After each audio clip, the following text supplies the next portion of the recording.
Hello friends, चलिए आज इस वीडियो में बात करेंगे। रेलवे अप्रेंटिस का फॉर्म आ चुका है। अगर आप इस फॉर्म को फिल करना चाहते हैं तो आप इस वीडियो को लास्ट तक देखें और इस चैनल को आप सब्सक्राइब कर लीजिए और इस वीडियो को लाइक कर दीजिए। हर एक आपको सरकारी फॉर्म से रिलेटेड आपको इस चैनल पे अपडेट किया जाता है, तो आप इस चैनल से जुड़े रहें।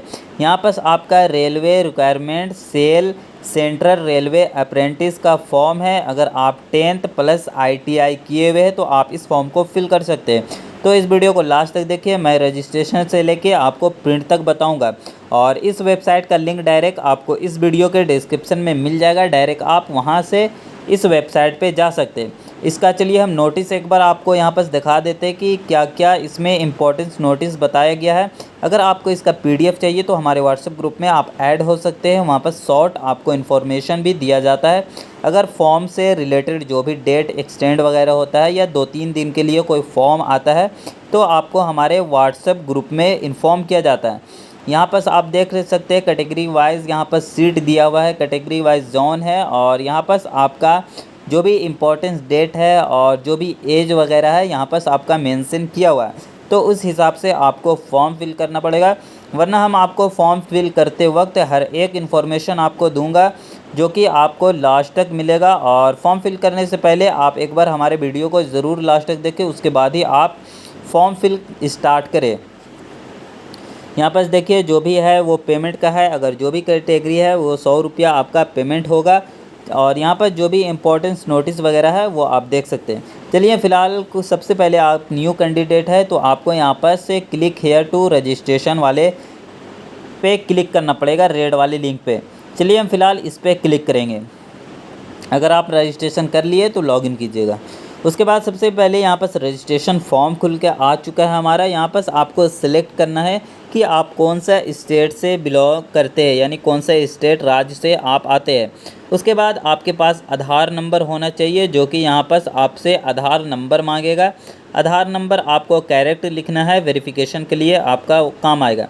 उसके बाद यहाँ पे आपको कैंडिडेट का नाम लिखना है। जो भी कैंडिडेट का नाम आप फिल कीजिएगा वो 10th का सर्टिफिकेट के अकॉर्डिंग स्पेलिंग आपका होना चाहिए।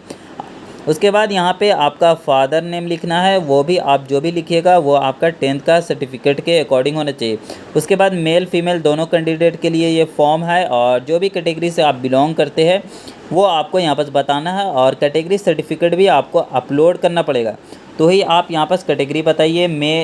ईमेल आईडी और मोबाइल नंबर आपका एक्टिव होना चाहिए, जिसमें यूज़र आईडी पासवर्ड वगैरह जाएगा। उसके बाद डेट ऑफ बर्थ आपको यहाँ पर फिल करना है। उसके बाद यहाँ पर एज आप निकल के आ जाएगा। अगर आप विकलांग है तो यस पे क्लिक कीजिए। उसके बाद अगर नहीं है तो नो पे क्लिक करना है। उसके बाद यहाँ पर ITI पास ट्रेड बोल रहा है, आप किस ट्रेड से ITI पास किए हैं। यहाँ पर इलेक्ट्रीशियन, फिटियर और जो भी ट्रेड से आपने इलेक्ट्रिक पास किया वो आपको बताना है, यानी ITI। उसके बाद आपको यहाँ पर नेक्स्ट पे क्लिक करना है। सभी डिटेल्स को आपको फिल कर लीजिए। उसके बाद रजिस्ट्रेशन डिटेल्स को यहाँ पर एक बार आपको प्रीव्यू कर लेना है। अगर कोई भी डिटेल्स यहाँ पर आपका मिस्टेक है तो अभी आप बैक जाके एडिट कर सकते हैं। सब रजिस्ट्रेशन होने के बाद कोई भी यहाँ पर एडिट नहीं होगा। चलिए हम रजिस्टर पे क्लिक करेंगे, हम श्योर है। उसके बाद यहाँ पे बोला जा रहा है आपका यूज़र आईडी और पासवर्ड आपके ईमेल पे भेज दिया गया है, आप ईमेल पे जाके देख सकते हैं। उसके बाद क्लिक हियर पे आपका लॉगिन क्लिक कीजिए। उसके बाद जो भी आपका ईमेल पे रजिस्ट्रेशन आईडी और पासवर्ड भेजा गया है उसे आपको यहाँ पर फिल करना है और लॉगिन वाले सेक्शन पे क्लिक करना है। उसके बाद आपका यहाँ पर मोबाइल में OTP 6 डिजिट का OTP भेजा गया है। रजिस्ट्रेशन जैसे ही हुआ आपका OTP भेज दिया गया है। उसी OTP को आपको लिखना है यहाँ पर और वेरीफाई मोबाइल नंबर पे आपको क्लिक करना है।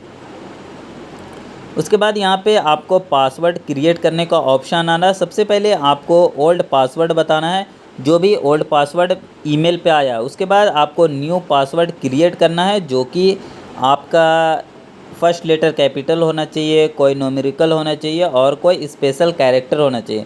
उसके बाद अपडेट पे हम क्लिक करेंगे।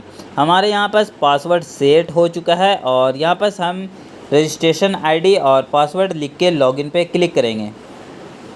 चलिए हम लॉगिन पे क्लिक करेंगे। अगर आप पासवर्ड गलत डालिएगा तो आपका यहाँ पास इस तरीके से एरर शो होगा, तो आप पासवर्ड एक बार करेक्ट डालिए, उसके बाद लॉगिन पे क्लिक करेंगे। चलिए हमारे यहाँ पास फर्स्ट स्टेप आ गया है। यहाँ पर आपको बताना है कि आपको किस जोन में अप्लाई यानी सर्किल में अप्लाई करना है, कौन सा स्टेट में। उसके बाद इसके अंदर आता है कि कौन सा आप कंपनी में अप्लाई करना चाहते हैं, ये आपको बताना है। अगर सभी कीजिएगा तो एक बार कीजिएगा तो ऑटोमेटिक सभी आ जाएगा। फिर भी आप सीट के अकॉर्डिंग आप यहाँ पर प्रेफरेंस दीजिए, सेव एंड नेक्स्ट पे क्लिक करना है।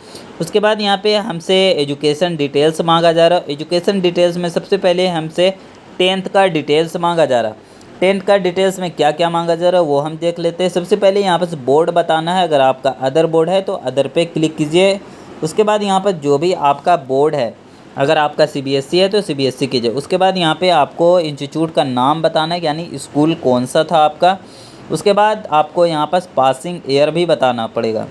चलिए हम स्कूल का नाम लिख लेते हैं और उसके बाद यहाँ पर पासिंग ईयर कौन सा साल में हमने 10th पास किया। उसके बाद यहाँ पर ओवरऑल आपका परसेंटेज मार्क्स कितना आया 10th में वो बताना है। उसके बाद यहाँ पे आपका सब्जेक्ट वाइज सभी सब्जेक्ट, यानी आपका 10th में 5 सब्जेक्ट का एग्ज़ाम हुआ तो वो सभी 5 सब्जेक्ट को यहाँ पर मार्क्स को इंटर करना है और ऐड एजुकेशन पे क्लिक करना है। इस तरीके से आपका 5 सब्जेक्ट यहाँ पे ऐड हो जाएगा। चलिए हम पूरा सब्जेक्ट को फिल कर लेते हैं। उसके बाद यहाँ पर 10th का डिटेल्स हमारा कंप्लीट हो चुका है। उसके बाद यहाँ पे आपको एड्रेस मांगा जा रहा है। एड्रेस में अपना एड्रेस देना है, कम्युनिकेशन एड्रेस, कहाँ आप फ़िलहाल रह रहे उस एड्रेस को यहाँ पे फिल करना। चलिए हम फ़िलहाल फिल कर लेते हैं। यहाँ पर पिन वगैरह है, डिस्ट्रिक्ट वगैरह, वो आप देख लीजिएगा, अपने अकॉर्डिंग डिटेल्स को फिल कीजिएगा। हम सिर्फ सैंपल के तौर पे फॉर्म फिल करें। उसके बाद ITI का आपको यहाँ पर डिटेल्स बताना है, जो भी आपका पासिंग ईयर हो, जो भी NCVT का सर्टिफिकेट जो आपको मिला उस पर सर्टिफिकेट नंबर होता है, वो नंबर आपको यहाँ पर लिखना है। चलिए हम नंबर को लिख लेते हैं और उसके बाद यहाँ पर इंस्टीट्यूट का नाम बताना है कि आप कौन सा इंस्टीट्यूट से ITI की है, वो आपको ITI का इंस्टीट्यूट का नाम बताना है। उसके बाद यहाँ पर सर्टिफिकेट इशू, यानी NCVT से आपका इशू किया गया है या SCVT से, वो बताना है। उसके बाद आपने ITI में कितना नंबर प्राप्त किया और कितना नंबर का आपका एग्ज़ाम होता है वो आपको बताना है। उल्टा हो गया तो हम इसे करेक्ट कर लेते हैं। ऑब्टेन मार्क्स, यानी ये मैक्सिमम मार्क्स कितना था और कितना हमने लाया। उसके बाद सेव एंड कंटिन्यू वाले ऑप्शन पे क्लिक करेंगे।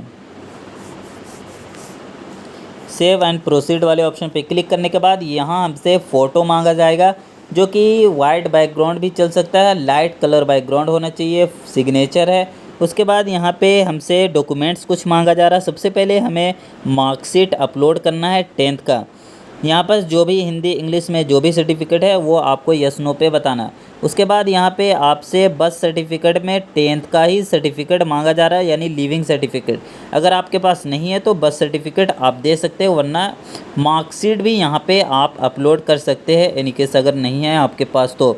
उसके बाद यहाँ पे आपसे मांगा जा रहा है प्रोविज़नल सर्टिफिकेट मांगा जा रहा है। उसके बाद NCVT का यहाँ पे आपसे सर्टिफिकेट मांगा जा रहा है एजुकेशन से रिलेटेड। उसके बाद अगर आप कैटेगरी में फॉर्म फिल कीजिएगा तो आपको कास्ट सर्टिफिकेट देना कंपलसरी है।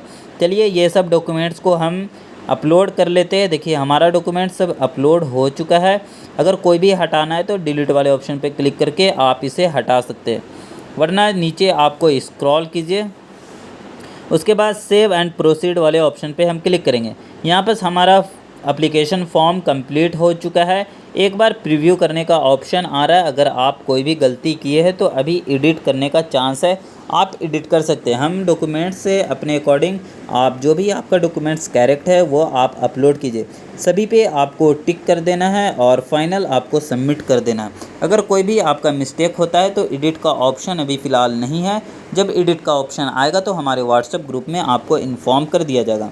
चलिए हम फाइनल सबमिट पे क्लिक करेंगे। यहाँ पर हमारा your online application is now completed, यानी हमारा पेमेंट एप्लीकेशन कंप्लीट हो चुका है, लेकिन यहाँ पर फाइनल हमारा कंप्लीट नहीं हुआ है। इसके लिए हमें 100 रुपया पेमेंट करना पड़ेगा। मेक आ पेमेंट वाले सेक्शन पे ऊपर वाले पे आपको क्लिक करना है। अगर आपका पेमेंट फंस जाता है तो वेरीफाई वाले पेमेंट पे आपको क्लिक करना है। फ़िलहाल हमारा पेमेंट नहीं हुआ तो हम मेक पेमेंट वाले सेक्शन पे क्लिक करेंगे। उसके बाद यहाँ पे आपका ऑप्शन आता है फ़ोन पे, UPI, गूगल पे कुछ नहीं है। आपके पास डेबिट कार्ड होना चाहिए, वरना क्रेडिट कार्ड। और नेट बैंकिंग आपके पास होना ज़रूरी है, तभी आपका पेमेंट होगा। और डेबिट कार्ड भी आपका रुपए होना चाहिए, तभी आपका यहाँ पर वैलिड है, वरना आपका यहाँ पर कोई वैलिड नहीं है, पेमेंट नहीं हो पाएगा। इस तरीके से वीडियो को देखने के लिए आप इस चैनल को सब्सक्राइब कर दीजिए। हर एक गवर्नमेंट फॉर्म का अपडेट आपको हमारे चैनल पे किया जाता है, तो आप इस चैनल से जुड़े रहे सर, एक इन्फॉर्मेशन आपको इस चैनल पे किया जाएगा। और अगर आपको कोई भी डाउट होता है इस फॉर्म में, तो आप हमें कमेंट कीजिए, आपको ज़रूर सॉल्व मिलेगा उस डाउट को।